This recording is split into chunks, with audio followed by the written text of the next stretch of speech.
Hello, welcome to episode 19 of Honkai Star Rail. We're just gonna be trying to get this main quest done at this point. Alright, let us begin. We can optional talk to Topaz. We're gonna go ahead and just do that for the sake of this main quest line. Normally I'd just go and just get to it, but let's go ahead and take as much in of the story as we can. How does it feel to be in business with Aventurine? I bet you're not used to it. That's just his style. All or nothing is his mantra. He's always cozying up to his clients while egging them on to undertake some dangerous assignment with him. But everyone has their merits, so I won't comment further. But Aventurine's luck has always been good. He's always closed all his cases without a hitch and basically never lost a gamble. Which is why, on the issue of retaking Penacony, I'm watching with keen interest. First of all, this one has been a hitch. I don't know what her definition of a hitch is. Like, it seems like there's some hesitation. It's not going smoothly unless he is that much of a manipulator and that he is manipulating Sunday into thinking that Sunday has the upper hand. If he's doing that, then I guess I understand. But just seeing this, Aventurine looks like he is getting beat. Of course. It's business after all. What's important is where you're seated at the table. As for the two cases, apologies, but I don't have much info on them either. All I can do is ask you to keep digging for more details. Basically, we just talked to her and she just basically said nothing. Careless bloodhound family member. Oh yeah, they will give characters names and they'll be like careless or lazy or something like that. Let's see, both are careless. So you can just guess what this conversation's about to be. We're carrying out our captain's orders. What do you want? We made a mistake last time, and we're working hard to rectify it now. Composed. We don't have time for anything else. Surveilling the IPC executive Topaz, ensuring that she stays put at the Reverie Hotel during her time on Penacony. We've got the right one this time. So that's it. They were the pair who were after Firefly at the time. We meet again. Just keep it business-like. It's you again. Back for more trouble? We're not afraid of you this time. Dude, come at me, dude. Try it. Well, spit it out. Stop bothering us if you've nothing important. So you know each other. Why do you keep running into people you've beaten up before? I've got business with your captain. Where is he? That's right. We're investigating a murder for the family. Can we speak to your captain about the case? Well... Hey! The security officer instructed everyone to shut their traps before he returned from Dream's Edge. What murder? You'd better stop spouting nonsense. Yeah, that's right. We have nothing to report. Please leave. Looks like they're not going to cooperate. But they did at least tell us that the captain is at Dream's Edge. Why don't we just look for the security officer then? It's probably Gallagher, the one he mentioned, right? They're still right there, dude. Like, why are we having this conversation here? Those guys are scum. Apologies. The Bloodhound family is running an investigation up ahead. No unauthorized personnel allowed. She's nice about it. Hold on a minute. I think I've seen you before. The gray-haired one. How much trouble have you stirred up exactly on Penacony? Yeah, just tell him you got the wrong guy. Not possible. It was you the last time yelling about some clockwork friendship while Oh yeah, I remember beating this me guy. up with that silver-haired girl. Hey, I'm not letting you get by this time. Please leave, or I'll have to get on my knees and beg you.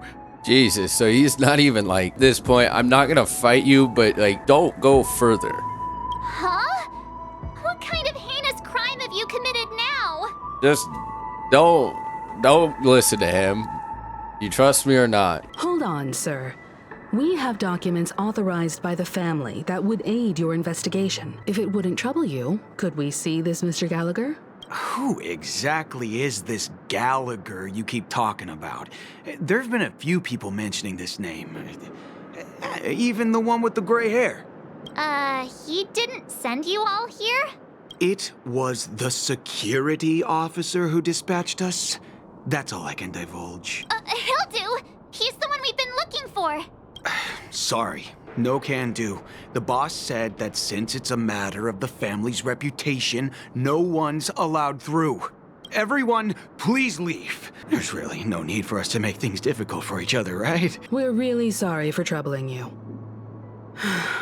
Let's think of another way. Another way. That's it! Didn't they say something about that? What was it? Clockwork? That got this guy to change his mind.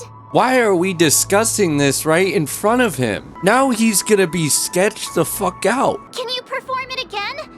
That, clocky magic. If I reply this second one, it's just gonna be a load of extra dialogue that's just gonna inevitably happen to lead us to manipulating him in his mind again anyway. Basically, there's this thing, it's like a clocky thing, and in the dream world, it can fine-tune a person's emotions to whatever you want. Happy, sad, angry, calm. There's those four. We basically just have gone around Penacony in this dream world, and we've just been manipulating people's minds to tell the truth. I mean, in some cases, it's been, a bit questionable.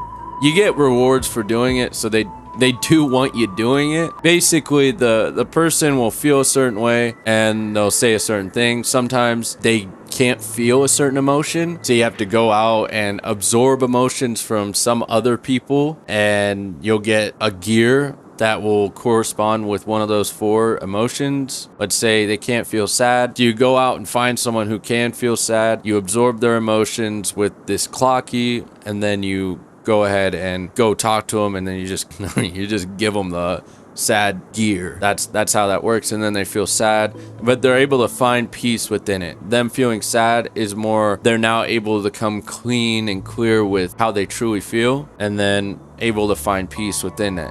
They don't remain sad forever. It just means now they're able to be truthful with themselves. I still go back and say, why can't we walk away and then have another cutscene where maybe we're discussing this in private rather than right next to him where he is looking directly at March 7th. Please? That was better because you see the dialogue was just please from March 7th. But if we chose that second one, it was just going to be a bunch of extra dialogue that would have been pointless. Oh my goodness. Do you want to come up here? Come on. So this is kind of an area right here where I went through a little bit of the dialogue. You just go up to people and you just listen to their conversation and you absorb any emotion that they feel. I'm not gonna speak on this because we need to keep going. And then you get a happy gear. This is probably what we need for this story anyway. I haven't actually talked to him again, but... Sorry, no can do. The boss said that since it's a matter of the family's reputation, no one's allowed through. Everyone, please leave. You and this Bloodhound family member have met before, and you know he's very upright. But you're also aware that principles sometimes don't matter when a person is in a good mood. So, yeah, that happy gear that we got. So you just activate Clockwork. What we just need to do is there's these four, and we just tune them. Let me see what time it is now. Whoa, it's this time already. What? Time to clock out. And no one's gonna stop me. They kind of turn a little bit psychotic because you see them feeling all different emotions and you can tune them to feel all four, like back to back. So they'll be happy, then they'll be pissed, then they'll be sad, then they'll be calm. So it's kind of funny. The highly principled member of the Bloodhound family laughed heartily and left the scene. So now we're clear to engage and proceed forward. This clockwork trick of yours, it's kinda dangerous. You're the one that wanted me to do it. When you ask for something and then you receive that, I mean, at that point, you shouldn't have asked. You know, like, let's just be real. If you feel some type of way about it, then why did you want it in the first place? This is why in life, in terms of your desires, you need to make sure that they're actually your desires and that you actually want this. You don't want to be in this position where March 7th is suddenly like, oh, this is kind of dangerous. No, it's like, you were saying please, now you got it. At least he won't be getting in our way again. Let's go find that Gallagher and ask him the intricacies of the case. Gallagher, if you remember, he was featured a couple episodes ago with Acheron when we were testing out characters and whatnot. I was wondering what all the commotion was. Huh. Oh, it's you guys. Welcome. Since you made it here, what can I do for you? You remember Gallagher was like a drunk? Himiko, her character, is obsessed with coffee. But if you actually know back from Honkai Impact 3rd and you've played that game, and you just like literally just start the storyline right away, Himiko was a drunk, actually. Her character's been kind of updated to fit a more wider range of audience. Instead of her being a drunk, she's more just coffee. But she always talks about how her coffee has special ingredients in there or tastes funny. If you've ever seen like TV shows where ask if you want your coffee, there's a word for it, like spiked or whatever. That's essentially what she does. She is more child friendly in this in terms of her liking coffee, but her real character is more like Gallagher where she's just a drunk. Hello, Mr. Gallagher, sir. Judging from your tone, it sounds like you were expecting us. Miss Himiko, you're too polite. There's no need to call me sir. Mr. Gallagher, you even know my name. Of course I do. You folks are from the legendary Astral Express and honorable guests of the Watchmaker. I had an encounter with this gentleman in the golden hour. I remember that little silver-haired girl was there too. The silver-haired girl is Firefly. I'm sorry for what happened to that kid. We are sorry too. This is also the reason why we've come to visit you, Mr. Gallagher. The Express can't just overlook the death of that child, so we've decided to help the family get to the bottom of it, in the hopes of getting justice for her. The Nameless involved with the family. What an unpredictable twist of fate. Why? What's wrong with the family? Classic March 7th. Just innocent. It's nothing. On Penacony, everyone loves the family. No matter how much one resists the beautiful dream, when the time comes, they too will find it hard to let go. Who wants to leave a warm nest? Just idiots, little kids, and inebriated fools. I don't agree with that whatsoever. Who wants to leave like a warm nest is when you realize that that warm nest is literally destroying you from the inside out. When you realize the truth, just take for example social media. You know, you get on TikTok, you just get sucked into it, and then before you know it, time passes, but you feel a wide range of emotions and you keep going back to it, finding it hard to let go. Who wants to leave a warm nest? It's when you realize that those things, they may feel warm, it may feel comforting to hop on TikTok and just zone in, but then when you really start to get into it, you realize just how much it's poisoning you. I don't agree that it's idiots that want to leave a warm nest. I think it's people who think outside the box that want to leave the warm nest, because it is not about the nest being warm, but what the nest represents. Mr. Gallagher seems to be getting at something. You got it wrong. I'm not. You want to discuss the case? Sure, come with me. This is not a good place to talk. Let's go elsewhere. Even after that chilling tragedy, this dream is still running effortlessly. Other than the family of the Harmony, it's hard to imagine any other power in the universe that could sustain a building of such magnitude. The family itself is a huge, perfect building. Like a living idol. But you kind of see what they're trying to do in this game. Just look around, look at all the ads popping out at you, all the colors, all the excitement going on. I mean, there's not really people there. You see what I mean? Ads everywhere. That's kind of what they're trying to say. This place represents America, where it's just everything's in your face and it's just trying to reel you in. Each member of the family sees themselves as a piece of the divine puzzle, revolving around a singular core and a shared ideal. Under their command, they loyally fulfill their roles, offering themselves while also receiving sustenance in return. Interesting analogy. Perhaps that's why Penacony's beautiful dream has persisted for so long. But the human body has its limits, and so does the divine's. That doesn't sound like the kind of comment a Galaxy Ranger would make. Just pointing out the facts. Mr. Yang will definitely have a better sense of what's going on than I do. Why do you say that, Miss Acheron? The beautiful dream is crumbling, but not because of a particular eon, a particular faction, or a particular visitor. Its collapse stems from a certain inevitability of human nature. The family refuses to acknowledge this, and it has ultimately backfired and become a catalyst.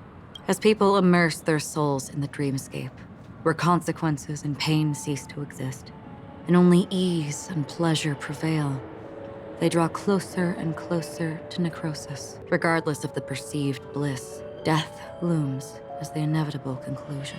I like what Acheron said though here. I've learned that reality is just simply not possible. To be always happy is tough because this is a world where there's happiness and there's sadness. It's not to say that, okay, then you're supposed to feel every single emotion. Obviously, you want to live in a world where you feel more happy than sad. You feel more calm than angry, right? What I've learned, especially from this and like the symbolism, you're just in a false sense of reality where you think everything's happy, but the truth is that there's still balance within the dreamscape where it may be happy with all these kids having fun, but there's still that balance of negative things, monsters lurking around in areas, and someone else is experiencing something bad. Essentially, the balance is still there, but this kid is feeling happy and happy and happy, while someone else in the dreamscape might not be feeling happy. So I kind of like what she says. Everyone's here just kind of wanting this happiness only, but they don't realize that balance can help you. It's okay to feel sad.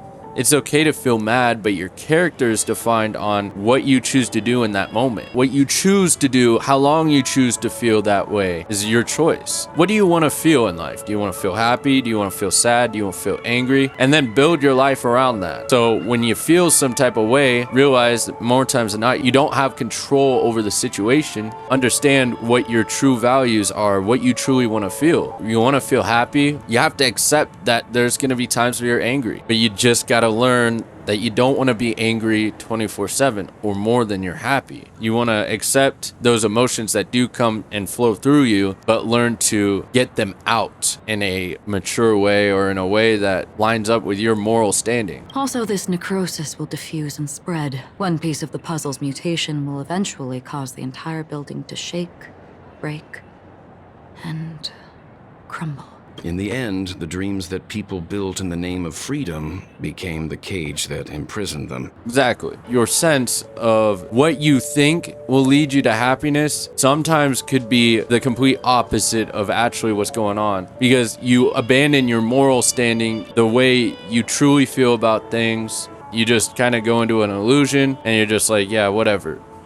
Use an example as people who get into like rapping and making music. There's a lot of betrayal of your moral guidelines, just like in this. You choose to do something because you're in the pursuit of like money or something like that, but you don't realize what comes with it, which is a cage. You sell pieces of you by making decisions that go against your moral standing, your true self. I'm sure you've gained a lot from this trip, Miss Acheron. Are you willing to share your findings with me?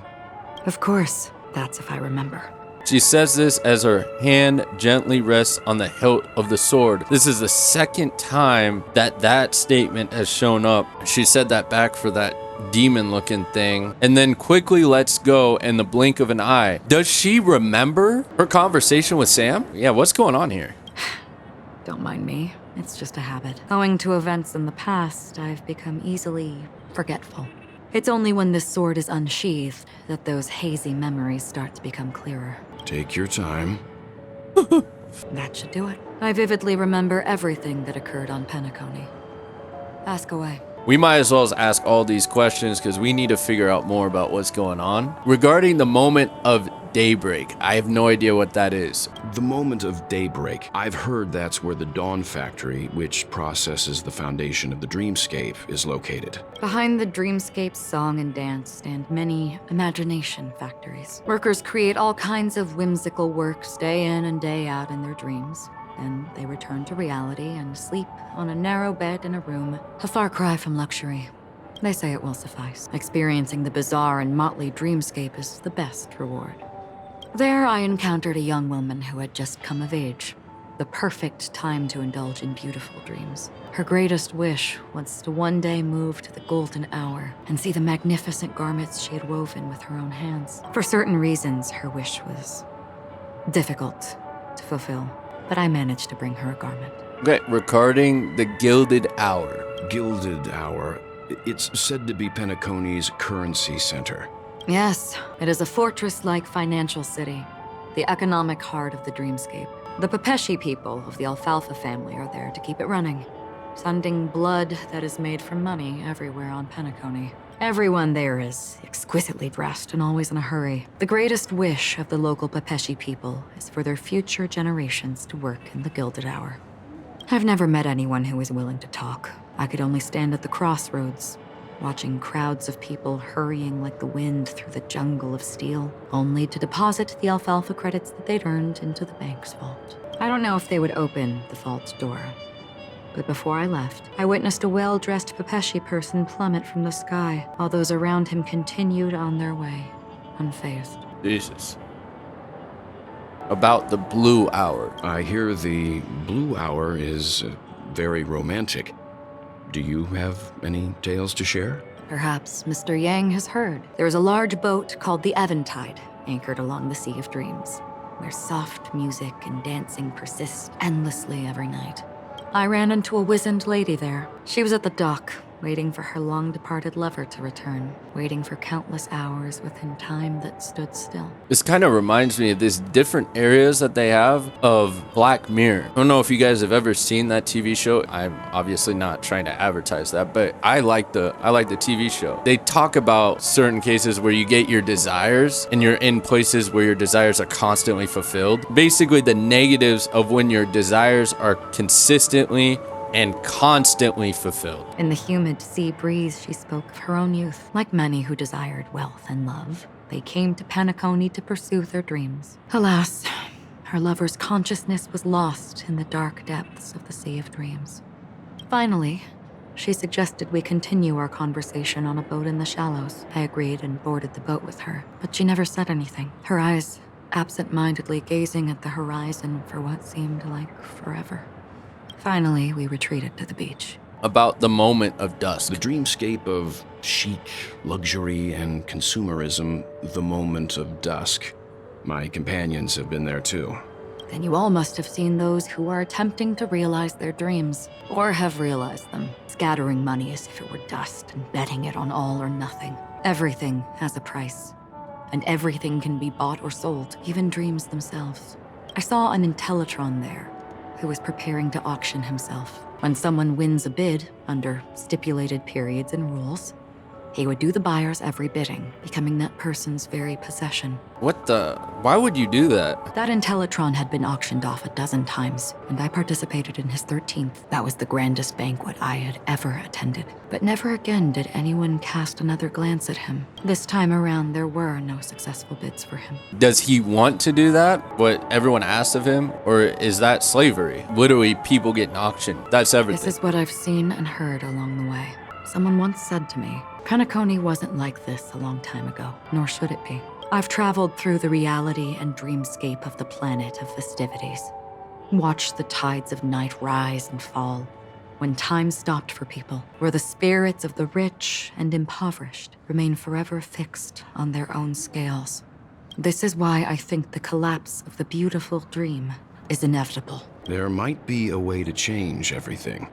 Perhaps. But if this is indeed the world that people desire, if this is precisely why life chooses to slumber, should we still seek to change it? I kind of like this. I'm going to make a reference to just us in America. We want better, but yet many people's characters and actions don't show that. They choose to still be angry about things. They choose to still be frustrated and stuff like that. That goes beyond just, it's just extra, essentially. It's okay to feel those things, but they let those things continue to roam in their life and they don't get better. It's kind of like how people in this world say that people can't change. There's always that great debate. Can people change? I believe people can change. I just think that a lot of people say they want to change, but don't actually subconsciously want to change. So exactly, if this is what people want out of life, to be mad at certain things, to be able to take out their frustration on certain things. For example, someone on NBA 2K getting mad about the game not working out in their favor. Do they want to be mad about that, or do they understand that they just truly don't have control every time over the result? How about in Call of Duty? You go into a search and destroy lobby, you see them talking. It doesn't matter what you say. If you meet the wrong person, they will use whatever you say and they will escalate it. They'll get more mad. It's a way of an out. Do they want that out to change? Do they want to have an out? Do they want to continuously be mad about things or even happy about things? Should we seek to change it? I think personally it comes down to the way of life, and the way that this world seems to work for me is that it's not about me trying to change the way other people think. It's about trying to change the way I think to serve my ultimate purpose of my soul, rather than what everyone else should be doing. You can't control another person. I mean, you can, but is that morally acceptable in your head? That's where, it comes down to those type of choices. You can try to change it, but think about it. If things in this society were changed, people would just become bored.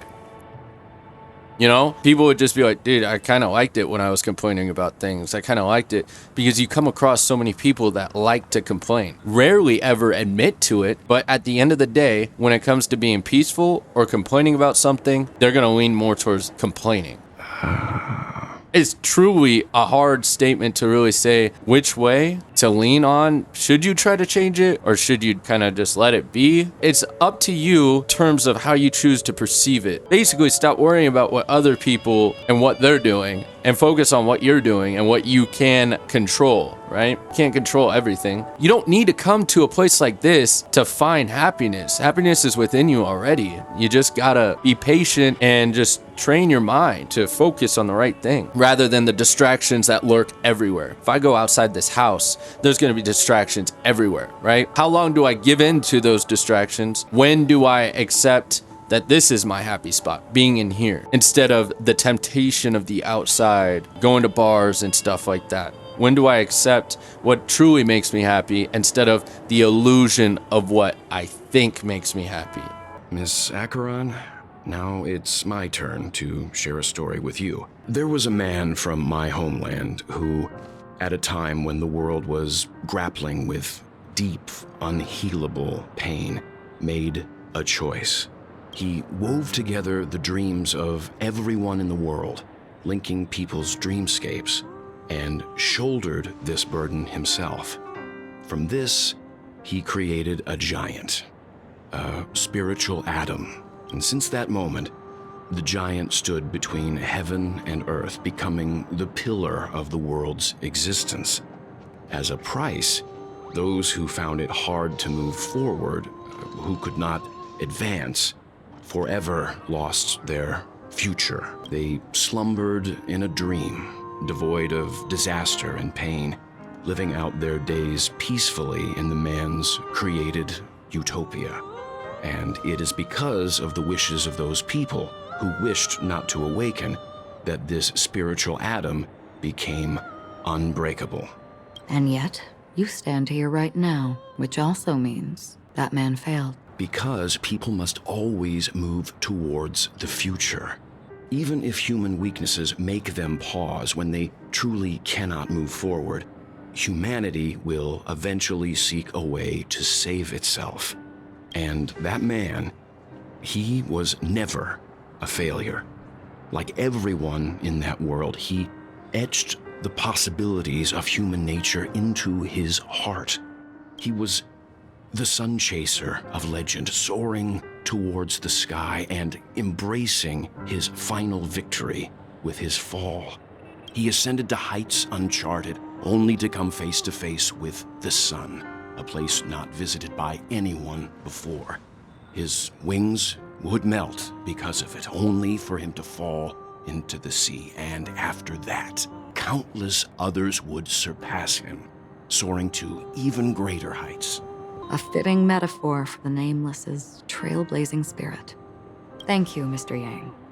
I know what you wish to confirm. The universe has innumerable similar, yet different worlds. In these worlds, there are innumerable people who look alike, yet don't.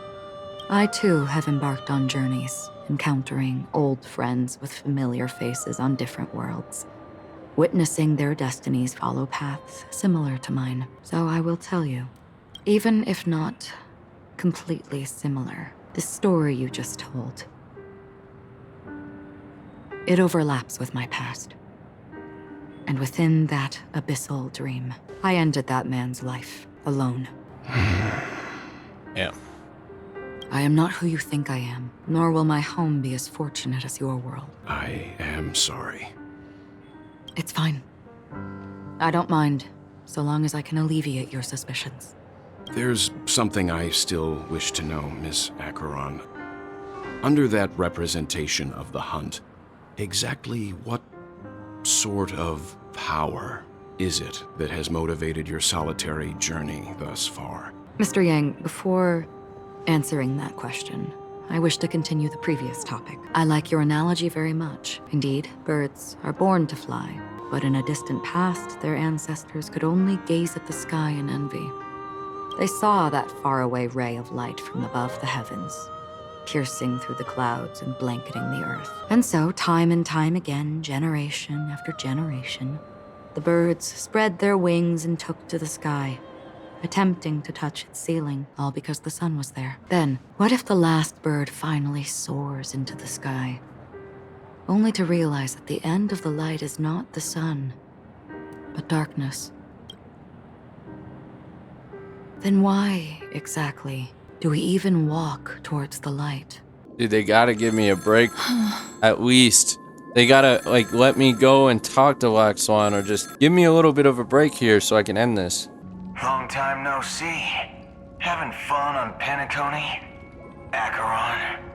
Sounds like Gallagher. This voice, it's not Constance. Could it be her companion? Though I don't know exactly what you are, or what you're up to, my bullets will find you. Until then, you best find a casket store on Penacony and ask the owner to reserve a good quality casket for you, imposter. Imposter? I see. She gave my whereabouts to someone who's tracking Acheron too. Who are you? Huh? Did I make a mistake? Who the heck are you? I'm the Garden of Recollection's memo keeper. Not bad. This is the kind of tough challenge I like. You that imposter's bodyguard? Never mind. It's fine. I'll leave a round for you. So get that forehead clean and wait for me. I don't know what you're talking about, but you know Acheron, the Galaxy Ranger, yes? I have something to ask you. Are you asking me to write your will? Sure. Go ahead. Not quite. I only want to ask, how exactly did she become a Galaxy Ranger? She's clearly not a path strider of the hunt, but you are, aren't you? Tell me, what's Acheron's deal? Sure. Heck, never thought I'd come across an ally. What a stroke of luck. Well, I'll be on Penacony soon. Memo keeper, go buy a bottle of Donna's white oak and warm it up, and I'll raise a glass to you. So it must not be Gallagher. That lady's passed. Well, nobody knows. But if all you want is a simple answer, sure. You best get a chair and take a seat. That woman, named Acheron, is an emanator who should not exist. Back in Adventuring's point of view. Come on, dude. You gotta let me... They gotta give little breaks in here. If you're actually truly trying to decipher this, you gotta be able to have breaks.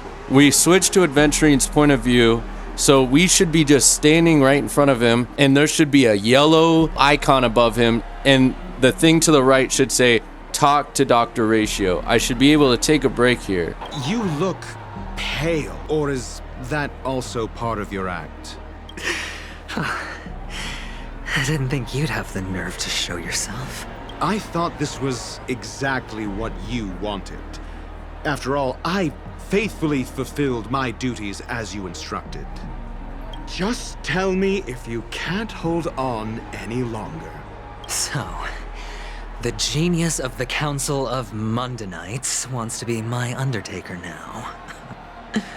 My, what an honor. Yes, and I'm pretty sure the people at the Strategic Investment Department would love to be notified of your death in due time. But let's not forget, you won't be seeing them, because I'm the manager of this task. Great. Then tell your people that Aventurine is ready to go in 17 system hours. Oh, you've got a lot of nerve. How exactly do you plan on completing your task while your hands are tied by the Harmony? Well, my conversation with Sunday convinced me that there's a traitor in the family, and that they hold the secrets of Penacony. So, I took the opportunity to set everything in motion. I even managed to recover the gift money. Things haven't gone this smoothly since I walked through the doors of the Reverie. Now I'm only one step away from victory. Let's just wait and see. Sounds like a very elaborate way of saying that you failed. That's all I can say. Have you forgotten, Doctor? You betrayed me. Go. Do what you must. I look forward to the sight of the IPC fleet surrounding Penacony. You've achieved what you desired, haven't you? That's true, but what's your plan? Did you conceal an orbital support beacon in that gift money bag? Well, who knows? Maybe that's why I'm handing out cash even when I'm about to bite the dust. You are indeed a gambler. An insane one at that. Maybe I am. Who knows? Fine. Here, take this. Open it when you're on your last legs. You'll thank me. What's this? Medical advice? You catch on pretty fast, Doctor. Asking me to solve a case without giving a single clue. How typical of you wing-headed scoundrel. But the way you're all on edge about that stowaway, it's just as I guessed it would be. As for now, let the rain of wealth from the IPC fall evenly on everyone. Finally. I do sincerely apologize for this being much longer. Like, it's almost at an hour. I mean, that's an hour's worth of footage right there. Jeez. Like, there's just not much I could do about it. But, you know, great story. I just wish there was more pauses in there. That way I can just be able to have more episodes, have them more in tune with what I truly want it to be, 10 to 20 minutes. Even during these quest lines, I would love to have that. Also, I do want to say, basically, that's just kind of the way I perceive the world. It doesn't have to be all bad, but it isn't all good either, right? But you have decisions to make in terms of what you choose to feel, how you choose to feel it, and how long you choose to feel it. Even when things are not going your way and they're tough and they're difficult, to be able to consistently maintain your ideal self. You know, it's okay to feel those sort of emotions, but at the end of the day, do those emotions become you? Do you take it out on other people? Or do you let go of the emotions through a very healthy manner? Just, you know, I just need my space. I just need to be by myself. I just need to talk. Maybe I need to talk to someone else. Things like that. I just feel like a lot of people just make bad choices. That's their choice. They do as they will, right? But yeah, have a great day. It's TMD. Thatmandrin. Till next time.